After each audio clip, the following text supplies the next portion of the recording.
The top 1% make complex ideas clearer. It's not because they are smarter, but because of a tool for which the brain was actually designed, paper. And over the last 10 years, as I trained to become the learning systems architect, where I coached hundreds of educators and students, what I found out was whether your ideas would be remembered or forgotten, that is only decided by the fact that if you are able to put your ideas on paper. So there are 6 principles to think clearly on paper. Number 1 is consuming something doesn't mean you comprehend that information as well. In science, there is a term called illusion of familiarity. It's one of those times when you think that, I know this, but when you actually try to make use of that knowledge, you feel that I don't know it. You just had the illusion of knowledge, but actually, you did not understand that thing. Our brain tricks ourselves to understand that, hey, we know it all. But you only know stuff when you can reproduce it for yourself. There is a very famous quote by David Allen which summarizes this perfectly, where he says that our brain is to produce new ideas and our brain is not a repository to hold the ideas. Wait. You are absolutely right what you are trying to say. But my next question would be, why can't I just type my notes or maybe record on voice note using my smartphone or anything? I mean, that's a valid question, right? Yeah, true. But the way you capture your ideas might hurt you more than ultimately not doing it at all. So you remember those days when we were in school and the teacher might have taught us something on the board and we are like, hey, I don't want to learn it right now, but I don't want to miss it as well. So we used to copy everything down on a piece of paper and then chuck it for tomorrow. Our mind would say that we will learn tomorrow. By doing this, we just wanted to make sure that at least something I'm doing. Okay. So the goal of writing is not to offload things out from your mind, but rather give your brain a chance to process that information, correct? And also that ultimately means that mediums like textbooks, PowerPoint slides, etc. are not a good source of learning because it's a very linear source, right? Number 2 is paper allows you to think non-linear. You see, most people think that our brain is like a cabinet where you keep filling things. For example, opening chapters in a book and you are dumping those chapters in the brain. But our brain is actually like a web. So, for example, when you think of brown, you think about a lot of different things, maybe poop, uh, dirt, cardboard, box, etc. Yeah, so now I understand that, hey, there might be a lot of things, but all those things might connect well and spark some different level of curiosity. But also throughout the human history, I have seen that most important pieces of knowledge or information has been passed in a linear form. For example, a textbook or even verbally as well. So this is only because that we didn't have efficient mediums to translate, right? Or we didn't have efficient medium to transport that knowledge, correct? I'm pretty sure that that is the case only. And if you look at a textbook, the way it presents information is linear, right? So there is a chapter, then another chapter, then another chapter. But if you look at that information as only linear, then you might miss out on certain things. Maybe chapter 1 connects to chapter 4, chapter 2 connects to chapter 3 somehow. So this non-linear arrangement of looking at things actually makes you learn. Of course, let's say if we are telling a story or something, then to follow that order or sequence 1, 2, 3, 4 likewise makes sense because you never want to reveal the secret that who stole the money in a heist movie where you don't want to know the culprit before the story ends, right? So I do understand that. But in cases of information which is basically needed to understand something, mostly the non-linear way is the way out. Yeah, so in real life also, in terms of real learning, I believe that visual representation is far more better than linear form or a voice note or a text. So imagine I have read something, I marked it, or I applied my visual techniques and marked it as 1 and I marked it as 3 also. Now, I really want to have that big picture. I really want to be above the clouds so that I can see the big picture really well and I can connect the dots. So maybe while coming back to my notes, I know that the third point which is written, I do understand that what are the linkages. And while revising my notes, I may avoid it. Right. So that's a very efficient way what you told. I completely agree. So if you really want to refine this thinking or crystallize this thinking, then of course we can say that 1 and 3 are smiley faces, 2 and 4 are frowny faces, and I kind of like that you said this because it perfectly fits into our next principle, that is, words are for tribes and symbols are for humans. So I remember we had to do a project in school where I had to go to a remote village and see how many of the children there have got vaccinated for polio. So, there I had these series of cards numbered as 1, 2, 3, 4, 5, where I used to ask those kids that, hey, what are they feeling or what is their pain level? Since they are from a remote village, they were not able to understand or articulate their words really clearly. But as soon as I showed these emojis, they were perfectly able to connect and say that, okay, I'm feeling this, or my pain levels are these. So that's why symbols are very important, you see. Yeah, that's something really wonderful that you shared. You see, that's the beauty of symbols, right? I mean, you can show this scale to anyone in the world, and they will be exactly able to pinpoint out that, hey, what is my level of pain or what is my discomfort level right now. So that's really great, yeah. Now, you see, I'm not saying that words are useless. I'm not discarding the importance of words. But the main point here is how effectively you are able to combine words with symbols. That consolidates the understanding. So, you see, in science, there is a theory called dual coding theory, which says that real learning happens when you are able to combine words with symbols. Yeah, on that note, as you pointed about the dual coding theory, I remember now when I look back and recall that since I used to watch your videos, right, and there I see that, hey, if there is a graph, you are showing it, right, you are labeling it so that the viewer is able to understand it properly. For example, let's say you have a YouTube video, you are making content, and at that time, let's say you are showing some kind of a symbol and you are putting it as a B roll so that your viewers can understand it really clearly. And I can completely understand that you might have thought that, hey, I want this information to reach more and more number of people. As educators, we do want that our content and our knowledge to reach exactly precisely the way we want, right? And we do whatever is possible for that. And this is a perfect example of dual coding theory. That's really amazing. And so that's why our next point is to create mental models. Mental models are nothing but a diagrammatic flow or a pictorial model of something which you are trying to explain or understand.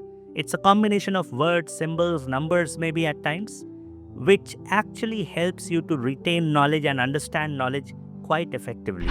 Not only retain and acquire knowledge effectively, it also helps you to transfer knowledge quite effectively.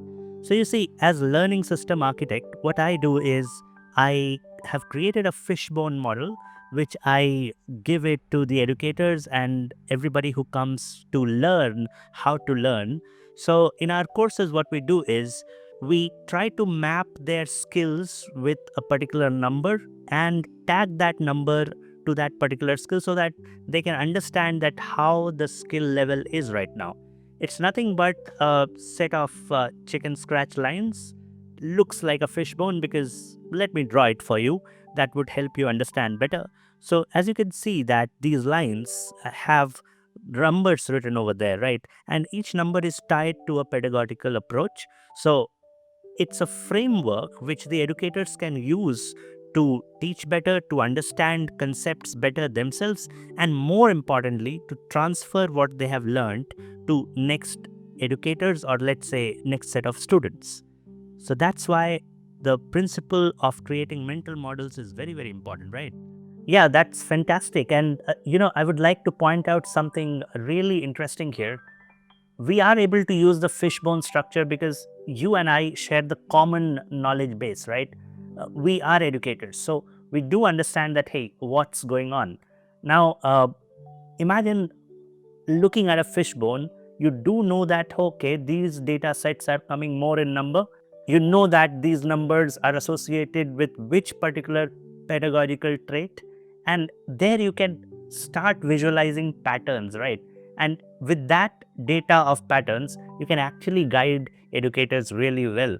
So that's a great technique. That's a great mental framework to use. I really loved what you said. Yeah. So this was an example from education, right? But you can use mental models in any industry you are in. See, mental models will help you understand things better and transfer knowledge better.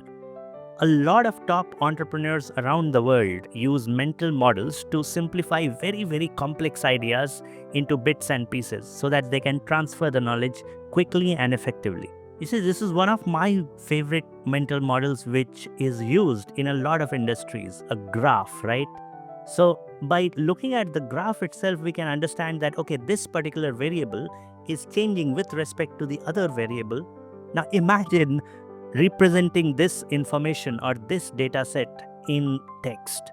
That would take lots and lots of pages, and in fact you won't be able to transfer that knowledge or make the person understand that knowledge in an effective manner, right? Yeah, that was really a great explanation. And on that note, what I could understand is sooner or later people might realize that one of the limitations of text comes visibly clear in prompt engineering. Imagine I have to create a video from a text. It's really hard, right? It's really, really hard. Every time I have to give pinpoint accurate text messages to the bot, to the AI engine, and then it would be able to generate. So I have to talk about the camera angle, I have to talk particularly about this and that frame. So it takes a lot of time, it's quite time consuming.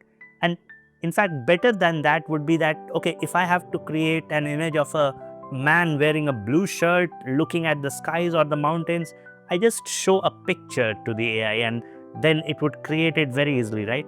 So sooner or later, people would realize or start to realize that, okay, visuals are far more appealing and they actually execute what we want to deliver in a far more better way. So yeah, you are absolutely right. So the next point about writing or thinking on paper is slightly counterintuitive because writing on paper actually slows you down. I know, normally we want to get faster and faster at everything, but you know what happens when you slow down? Your brain is forced to think. Your brain struggles to proceed before you actually write anything, right? So that's why this is very important. So why is it slowing down?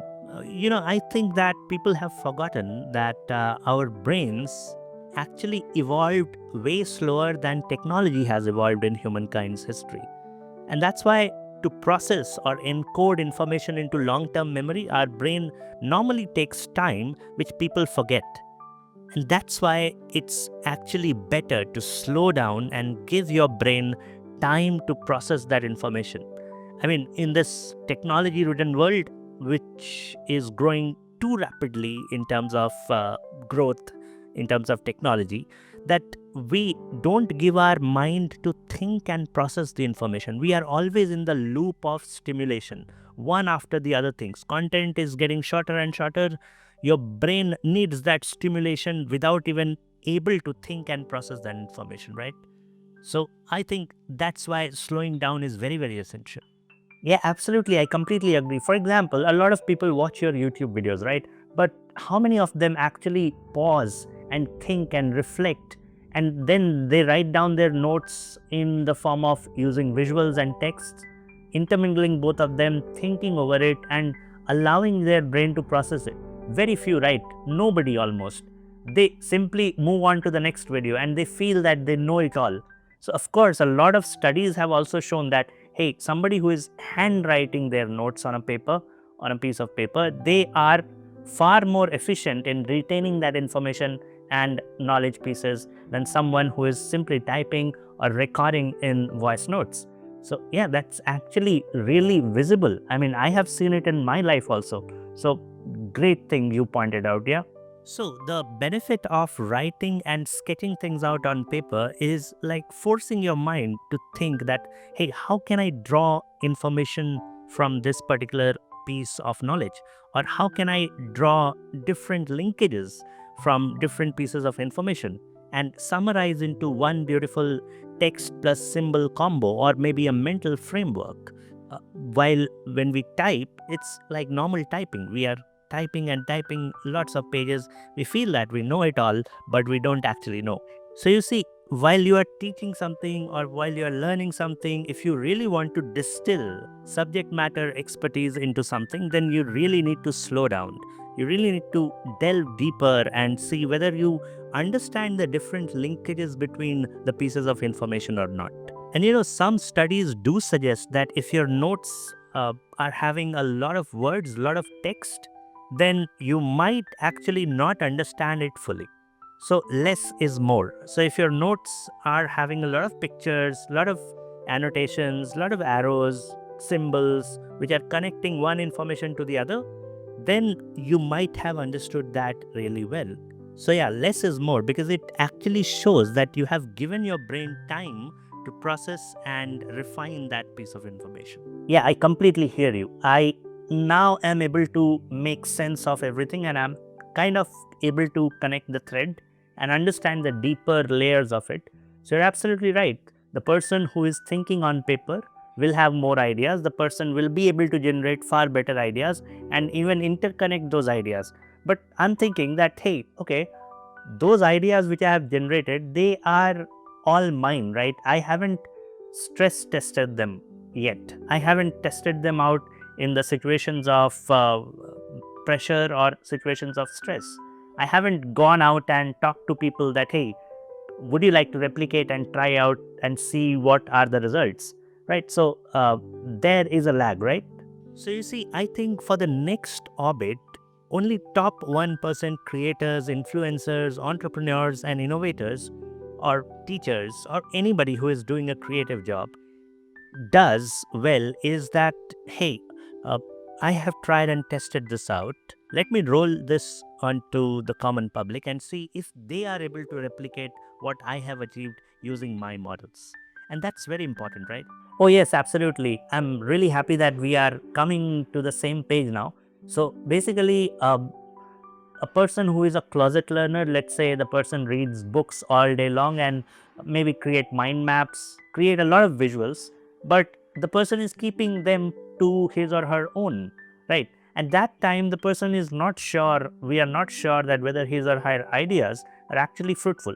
He or she is not going out to people and talking about his or her ideas, right? That, hey, I have tried it. Why don't you try and see, are you getting the same results, right? So I would say that level 10 in this domain would be those people who have already shared their ideas with not only superior people in their industries, but also the average people, the lay persons, and have shown visible results changing in their domain by using that mental model or the mental framework or any kind of expertise which they have provided. If they can take that, use it, replicate, and get almost similar kind of results, then you actually know that you are successful in this refined thinking process, right?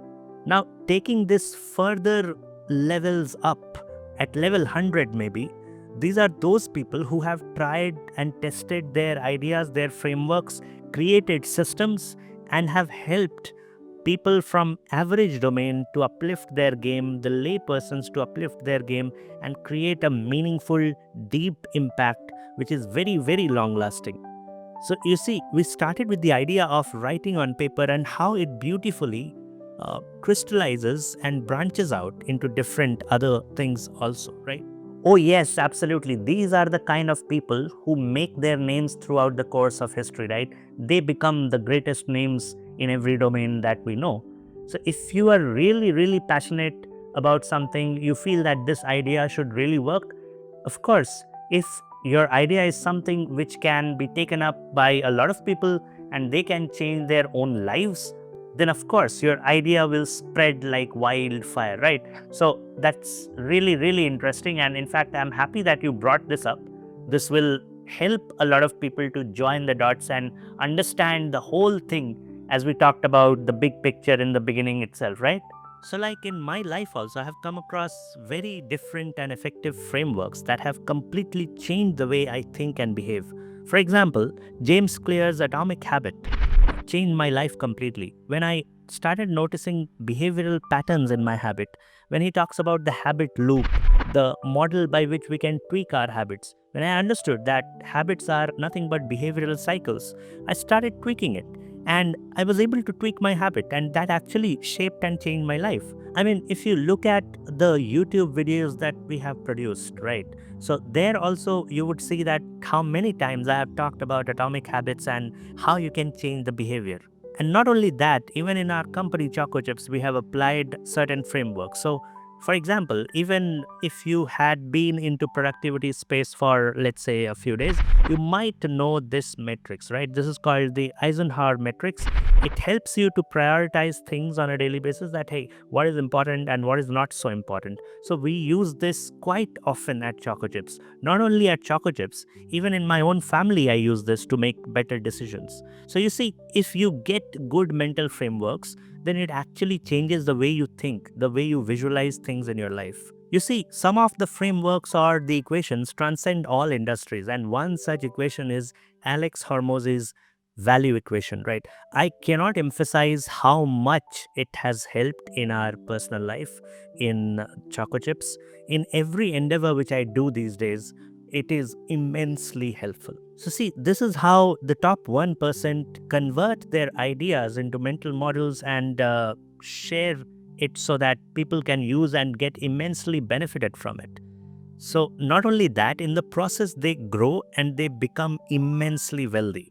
So everything is interconnected, right? So the moment you are able to put your ideas on paper, show the relationships, develop some mental frameworks, and actually execute it, try and test it with different people, you automatically start reaching out to people, and people are very much eager to pay you for anything which helps them, right? For example, Alex Hormoz's value equation is going to live for a very long period of time into the domain of business, because he has invested quite a lot of hours and quite a lot of time into developing that, and it's actually helpful and fruitful. It's creating some value, right? Yeah, I'm really happy that the way you nerd about these things, and by our conversation, we actually taught people how to think on paper, and more than that, how to learn itself, right?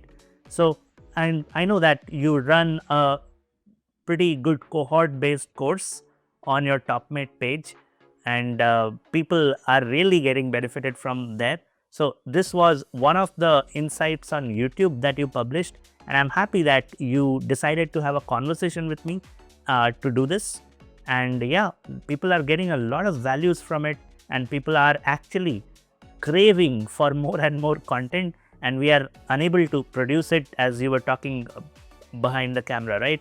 So that's great, yeah. So I really believe that the forerunners in the next century will be people who will be called as knowledge workers. And a new type of economy is emerging. So we are actually doing a great work through this channel, yeah. So in the coming era, people who know how to learn, how to think, how to use AI to communicate their ideas better, and in fact refine their thinking in a better way, versus people who only can offload stuff, would be the real winners. And simply speaking, we are barely scratching the surface right here in this video. But you do understand how important it is, right, to think on paper.